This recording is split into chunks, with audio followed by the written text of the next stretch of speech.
mengelak ki atizmi banwan ra ki medal first.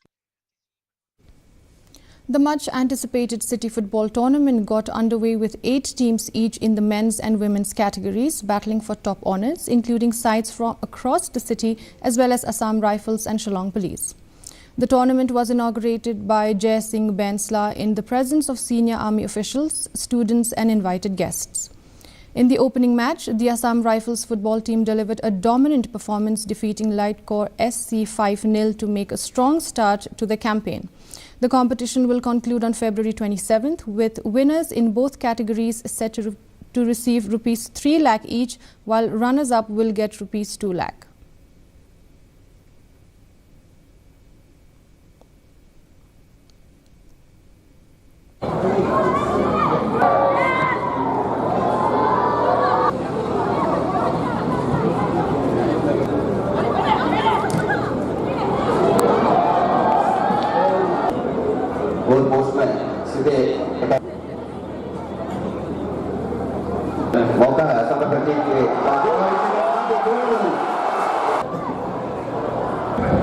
On the scout